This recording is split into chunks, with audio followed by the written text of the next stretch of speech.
Greetings everyone, Zannrath here, and welcome back to more Everlasting Summer, where last time, we did some stuff with, I guess, our ex-girlfriend, Masha. So, yeah, now she's stuck in this world with us, so let's go ahead and see what's going on now. Oh, and I just realized that it's an epilogue, not like day 7 or day whatever, it's epilogue, so, that's interesting. Alright, where to? Olga Dmitryevna was talking about some kind of lineup. Let's go to the square. Most likely they will be there. Masha took my hand, but let it go right away. I chose not to look in her direction because I already knew what expression she had on her face and just headed to the square. The lineup, if that is the right term for people flocking around the monument, comrade, was crowded. I didn't recognize even half the people gathered here, and that fact was extremely strange on its own. Olga Dmitryevna tried to line them all up. I chose not to linger and went up to her. Olga Dmitryevna, Oh, and Miku is here too. She interrupted me. Excellent. We'll talk after the lineup. What lineup are you talking about?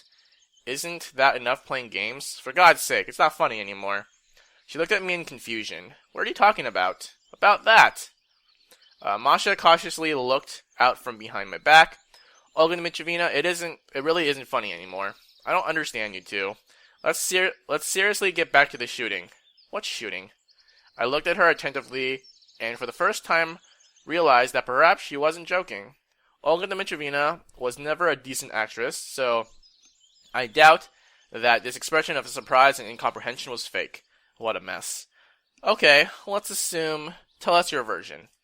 Version of what? She was still blinking her eyes while looking at my mouth. I got it. I grabbed Masha by her arm and headed away from the square. Hey, hold on. Where are you going? We have to find someone less insane. Olga Dmitryevna's shouts followed us, but I didn't pay any attention. Soon enough, we reached the clubhouse. According to the script, it ought to be right here. Let's go. Masha didn't reply, just followed my lead. I opened the door abruptly and walked in. Talking to Router. Router was there, as expected, or electronic in this version.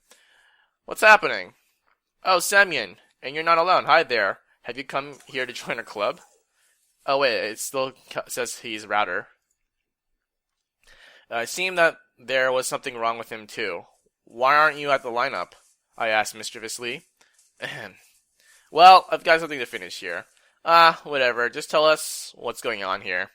Am I missing something? Just like Olga Dmitryevna, he stared at me with no sign of understanding. Why the heck is everyone acting like we're real pioneers in a real pioneer camp? Isn't that the case? Is it? Well, actually. And what about the film? What film? The film, the one we're filming. Semyon, I don't really understand what you're talking about. It's only now that I realize that everyone around is calling me Semyon. Well, Sasha was always calling me Semyon-kun too. But that was clearly a joke. While here, it's not a big thing, but my name is definitely not Semyon. Damn, that music just kicked in, huh? I stepped back in horror and tripped over Masha. She let out a short scream. And you, Miku. I wasn't listening. I snatched Masha's hand and ran out. I managed to halt only at the bus stop. As I turned around, I saw Masha gasping for breath. I let go of her hand and sat down on the edge of the road. Looks like the two of us are in trouble. Don't you get it? Everyone here behaves exactly the same way, or exactly the same as it was written in my script. She stared blankly at me for some time, then she recovered. Yeah, a fair guess. But what? Why? Like I would know. So what are we going to do? I don't know. Masha was on the edge of bursting into tears. Oh, stop it. I really have no idea. How can I come up with something with ready-made solutions in this situation? I understand, but after all, there's still a possibility of it all being a silly joke. Well, an overdone one. But what if? Well, if, then we'll act in accordance with the circumstances. I sighed and quickly stood up. Let's go eat something at least. I think that whatever is happening here, food will still be served. Masha gave me a barely noticeable smile and followed me. The canteen was jam-packed. Even at the lineup, I noticed that there were many more people than there were yesterday. Did all these children really come here to an abandoned camp? No, there's something really wrong about that. However, the food was being However, food was being distributed, so me and Masha took trays and sat down separately from each other. I ate intently, trying not to raise my head from the plate and not to look at the surrounding people. However, it didn't help me much. In a couple minutes, someone showed up near our table. Is it? No, it's Lena. I was going to say, is it Slavia? But, yeah. I barely managed to raise my eye and saw Lena. Can I? She asked quietly. Yeah, sit yourself. While I was thinking as to how I should answer, Masha pulled out a chair beside her and invited Lena to sit down with a gesture. You weren't yourself this morning, she began anxiously. Well, I got up on the wrong side of the bed, Masha laughed nervously. Lena glanced at me and quickly looked away. So, how's it going? I started with more general questions. Fine. I see. I genuinely had no idea of what we could, I genuinely had no idea of what can we discuss, with her. Plus, Lena looked pretty odd. Indeed looked pretty odd. While she was usually all fun and high spirits, she now looked extremely timid and shy. Is that supposed to be like the actress playing Lena? Did you hear anything about Slavia? What happened? Well, nobody has seen her since yesterday.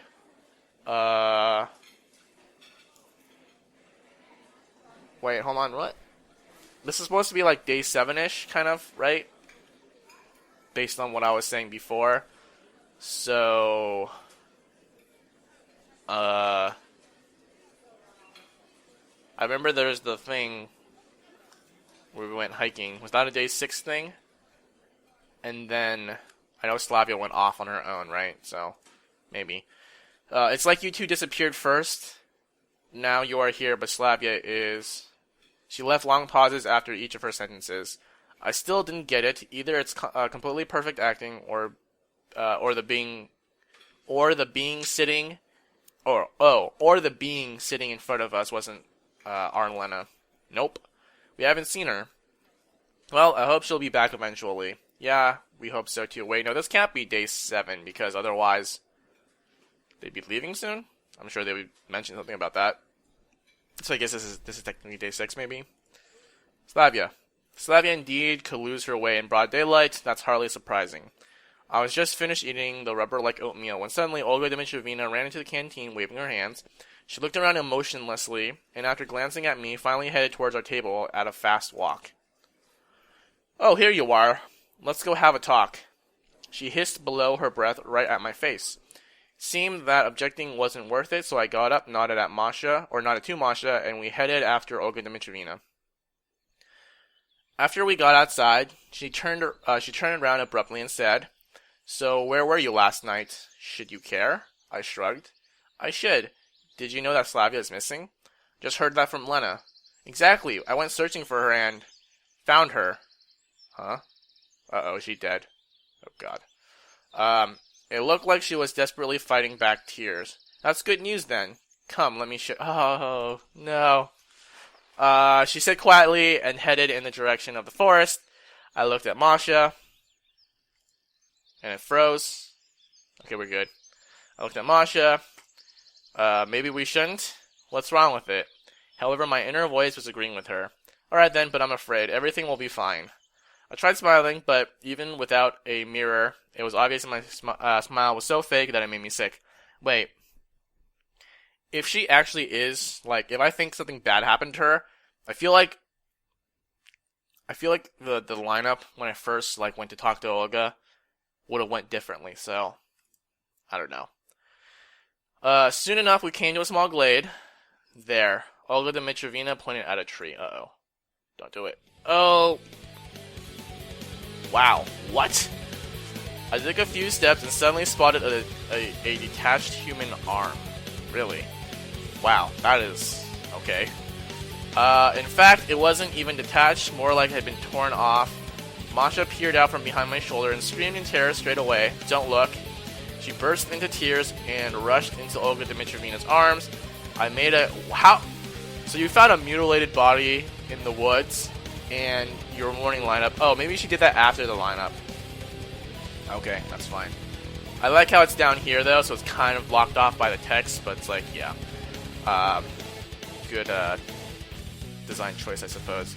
I made a considerable effort. I had to look behind the tree to ensure that it was indeed Slavia. Body parts were lying there: an arm, a leg, ruptured in several places, a piece of flesh from the chest, a head with hair clotted with blood, and deeply sunken glassy eyes. I felt like vomiting and instinctively averted my gaze. Wow. Damn. I don't know. That's kind of fair. Who did this? How would I know? Said Olga Dmitrievna in surprisingly stone-cold voice. Throughout the camp, you're the only ones without an alibi. Oh god. Uh-oh. She thinks that we murdered Slavia and like mutilated her body. Man. Masha continued to cry, now on my shoulder. What? You seriously think we were able to do this? I gazed at her in fury. Now it didn't matter that much what was happening here. Silly jokes or something more serious. A person had been murdered. A person who we knew. Slavia or Sasha, it makes no difference. Well, no, she hesitated, but someone did it after all. I would say some wild animals, probably wolves. There were never any wolves around here. So you think a human could have done this? Well, there's no one else to blame. No, that makes no sense at all. I just can't. I hugged Masha tighter. Her sobbing became quieter. Anyway, we have to call the police. Of course we have to. Let's go. Comrade, damn. What just happened? Wow, I did not expect that. I mean, Lena's suicide in the bad ending was, just finding a mutilated corpse. That's crazy. In the district center is pretty far from the camp. The police won't get here anytime soon. Night was falling. I was sitting at the square and watching the sunset. Masha was sleeping in Olga Dmitrievna's cabin. It all shocked her more than us for many reasons. There were two main questions in my mind. First, what happened, and second, what is happening here, and second, who murdered Slavia? Anyway, or Sasha. Anyway, who's the murderer? The first one could be postponed for the time being, but I still had no clue how to deal with the second one. Despite all the confusion, the conclusion of her being savaged by wild beasts seemed to be the most reasonable explanation. I don't care if there are any wolves here or not. It could even be a bear. Hey, that's what I was saying. Or a badger, but certainly not a human. I mean, if you really wanted to, you could take a look at her, like the dismembering, and, see if it's like a clean, cut, because I don't think a human would be able to do that very effectively with their bare hands, although I'm sure in the history of humanity, even modern humanity, there have been people who've done that, but, if you see clean, nice severed cuts, probably human using tools. If not, then, you can maybe more likely presume it's an animal, but, like I said, humans can do that too. No one would be able to do something like that without additional tools, and the types of wounds made it clear that the unfortunate victim had been dismembered with bare hands or paws. Okay, well, there you go. Though it's true that an enraged human can gain nearly superhuman strength, but of all the people gathered here, who would be able to do something like that? Rather, Lena, or maybe Olga Dmitrievna herself? No, that's stupid. But even so, there's so many children apart from them in the canteen at the square. But am I really going to interrogate every single one of them? That's a job for the police. Then what's there to be afraid of? Maybe I'm not afraid for myself, but for Masha. Right. I need to check out how she's doing. I was just about to get up when suddenly I sensed someone's presence. I looked back and saw Lena. Oh, hey! Wait a minute. So I'm just thinking here, do we think it might be Lena? Because, Lena is really the only one that really expressed, pretty clearly that she was into us. And obviously when we had the good ending, we ended up in a long-term relationship, whereas with every other girl, it was just a casual meeting in the real world. And so, I think Lena has the most to gain. Not gain, but She seems to be the one who's most invested in us based on the good endings. Um, and she does kind of have a temper, like in the regular storyline, right? She liked us, and then she was mad that Alyssa seemed to like us too. And then at least, and I think it was in the bad ending for Lena, she punched out Alyssa, right? So she does kind of have a temper, but I really can't see her going to that length, right? Because Slavia, I feel like throughout the story, we kind of were into her a little bit, and then like I said last time, I think she wasn't really like into us for like a long-term relationship, just kind of more like a thing here at camp. So I don't know, would Lena really go to that length? And now like, oh, with this Miku stuff going on, and okay, anyways, let's see how it plays out. I looked back and saw Lena. Oh, I didn't want to scare you. It's okay. Can I sit here? Yes, sit down, please. She fixed her skirt with a neat move, sat down, and started staring at the sunset. How sad this all is. Really? How sad this all is? Okay. Yeah, not much to rejoice about. What do you think? Who could have done that? How should I know? Certainly not me. No, it's not like I suspected you or anything. She began waving her hands in a funny manner. Hey, that's funny because when I said it, I waved my hands too. Well, thanks for that. I smirked sadly. But that must have been done by a very cruel, very evil person. Well, not necessarily. Lena glanced at me in confusion. Maybe it was a one-off delusion. After all, in everyday life, maniacs can be the nicest of people. So, you are saying that her eyes widened and her jaw dropped a little. That it could have been done by any of us? Well, I'm not asserting that, that's for sure, but the circle of suspects is quite large. No, none of the children could do that. No one. Anyway, it's up to the police to deal with it. We spent some more time sitting in silence. I was about to leave when Lena suddenly whispered, or could you... That face is kind of telling. What? An unnatural grin appeared on her face. A devil's grin, so I thought, could you have murdered Slavia? Uh-oh. Of course not. But you two didn't get along very well, did we not? Okay. Why did you think so? Why is she looking like this? We were getting along just fine.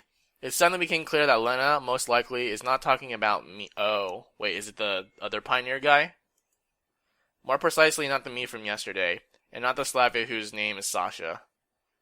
I was sure about that. No, it wasn't me. Wait, I'm pretty sure Slavia and I got along fine. Like Semyon in Slavia, right? Like this world, this weird thing going on. I don't know.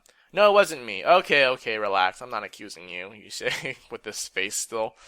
She gave me a look, and for a second her eyes seemed red to me. Maybe it was the reflection of the sunsets. I'm glad you got everything right. But it was you who said that everyone is worth suspecting. I didn't tell you to suspect everyone. I meant that we don't know who the criminal is, yet. Oh, I see. Well, I hope I don't become the next victim. Yeah, something suspicious is going on with her right now, Lena said loudly and burst out laughing. The way she did it gave me the creeps. Okay, it's time to go, so I can go stab some more people. She got up and swiftly left the square. I chose not to linger and headed to Olga Dmitrievna's cabin. It was now completely dark. Masha was still sleeping, so I decided not to wake her and quietly climbed in next to her. Oh man, Olga's not gonna like that. Our director, or the camp leader, as the local residents keep referring to her, was still nowhere to be seen. Stabby, stabby. She enters now. It will all get very uncomfortable. Well, it might at the very least. Anyways, who cares? A person has been murdered. It's not the time for such trifles. And anyway, we still have to find out what's going on. Why does everyone keep acting like they're all pioneers? It seems to me that until it becomes clear who the real criminal is, this whole ridiculous carnival won't stop. The real question was, what is the cause and what is the effect? Either everyone keeps pretending because Slavia was murdered. I still couldn't accept that Sasha was the victim, so I kept telling myself that it was indeed Slavia, or Slavia was killed because everyone keeps pretending. Damn it, I got lost entirely, and such brainstorming is not going to get me anywhere. The door creaked faintly. Cautiously, I rose on my elbows a bit and peered into the darkness. A few torturous moments passed, but ultimately no one came in. I'm guessing whoever killed Slavia might be trying to kill, like, Miku slash Masha, and saw that I was there, so they're like, back out. Well, I guess it's no use to just lie down and wait. Yeah, why wouldn't you lock the door? For one, right? It was the door, right? Not the window. Yeah, the door. Right now, it's probably just the wind blowing or something like that. But this late at night, when everyone's asleep, I stood up, grabbed my trousers in the dark, and looked around. It was hardly probable. I like how he's sleeping without pants with a girl. Like, definitely, that's gonna be very nice for the camp leader to find. It was hardly probable that I might find something that could be used as a means of self-defense here, but at least I had to give it a try. Rummaging through the cabin's contents, I stumbled upon a locked drawer inside the cabinet. Sure, I'd love to find a gun, or at least some kind of heavy crowbar there. However, I totally understood that I really shouldn't hold my breath for one. But it had to be locked for a reason. I pushed the cabinet from the wall, estimated where exactly on the back side the drawer was, and gave it a sharp and precise, so I would not wake up Masha a kick with my leg. The plywood cracked, and some things spilled forth from the drawer. More underwear, matches. Oh, they might just come in handy. I hope he's talking about the matches, not the underwear. I shoved the matchbox into my pocket, and at the same moment I heard some strange noise from outside the door, as if some wild animal was scratching on it. Surely, if that is the real criminal, I wouldn't stand a chance against him, or her. But one shouldn't shrug off the possibility that it was the work of a local pioneer, who may have gone crazy, or who was just insane from the start. Okay, so now I guess we could consider Shrek, because he did go pretty crazy and try to kill me right in the tunnel. I don't know. I still have my suspicions about Lena. Anyway, I should still be able to knock out any of the local residents, even if he came at me with a knife. Thinking about a weapon gave me the creeps. No, I shouldn't be so overconfident. If I get into an encounter with someone who is, for example, armed with a knife, then I must shut the door, barricade all the entrances, and wait for help. You probably couldn't get a hold of a firearm here, although the door creaked open once more and opened about an inch. I closed my eyes for a second and violently pulled it open, gathering all my strength. Alyssa. I heard a choked scream and saw Alyssa spread-eagled. I don't know what that means, but okay. On the doorstep. Oh, it's just you. I heaved a sigh of relief. Don't scare people like that. Want me to give me a heart attack? Okay. Want to give me a heart attack? She got up, dusted her clothes off, and glanced at me guiltily. I'm sorry. It's fine. It's just, it could be dangerous to walk alone the camp during the night. What with all the stuff that's happening? I stopped short. Happening implies an ongoing process, as if something was still going to happen. I mean, happened. That's why I came. Alyssa was, she's scared, was looking at the ground and trembling slightly. It's already late, but Olyana is still nowhere to be seen. Oh god. Oops, what did I do? Wow, is this really? So, Miku's route is everyone's gonna get freaking murdered? Dang. That's pretty hardcore. That's what I'm feeling. That's the impression I'm getting from this route right now. And I especially like how you have to unlock all the good endings in order to get everyone murdered. Okay, well, I guess we'll see. She raised her eyes to me and I saw tears running down her cheeks. Where could she have gone? It wasn't like I was really concerned, but I asked because I felt that I had to calm the situation. It was perfectly clear that there's absolutely nothing to do with this. Oh, wait, she could be watching the movie. Absolutely nothing to do in this camp at night. If there's electricity available, then everyone watches movies on their laptops. If not, then they just read books by candlelight. Wandering under the moon shouldn't be on that list. I don't know. Okay, let's think through it without any fuss. I walked over to the table and picked up the clock. It's midnight. Sure, everyone should be already in their cabins by this time. A scary thought suddenly flashed through my mind. Where's Olga Dmitryevna? Let's go outside and talk there. Don't want us to wake up Miku. As we went outside, I took a place by the stairs and started to think. Alyssa stood beside me, wringing her hands with a pained look on her face as she watched the full moon rise. We have to call the police. We already called them. But back then it was only Sasha, and now it's also Ilyana. And Olga Dmitryevna, have you seen her? No, but what is she too? Alyssa burst into tears. We still don't know anything but nevertheless, it's clear that something's going on here. Even if they're not just pretending to be pioneers and something really happened to the world, right now I could have quite a good chance of departing from it without getting any answers for my questions. So I have to focus on survival. Survival. The word hit like a sharp pain to the back of the head. Survival. Just yesterday, I didn't need to give the slightest consideration to anything like that. The quiet summer night was raining over everything around us. Not a breath of wind, not a rustle of grass, or a whisper of moving leaves could be heard. Nothing. Just the reflection of the moonlight in the cabin's windows, sparse clouds up in the sky, and yet impenetrable darkness all around. They say that when you gaze into the abyss also gazes into you. And the grasshoppers. The damn critters are pulling a double shift of DJing. And if they're consistently on duty as the day shift winds up, the night shift, who got enough sleep, begins. Then the night ones knock off, and I have to find some insecticide after all. At least I can wipe out a couple of divisions with any luck. That would get me some quiet living space around this cabin. Sure, I can't destroy them all. What the heck? There are probably more of them than there are humans in the entire world. Can you hear it? Alyssa sat down and huddled up against me. Her entire body was trembling. What? I strained my ears. It seemed that somebody was slowly walking down the path to our cabin. I couldn't make anything out in the dark, but the steps grew more and more audible with every second. Okay, don't sweat it. He won't dare to attack the two of us. Although I wasn't really sure about that. My hands instinctively started to search for something I could use to defend myself. Hey! Sorry. Did you grab her or something?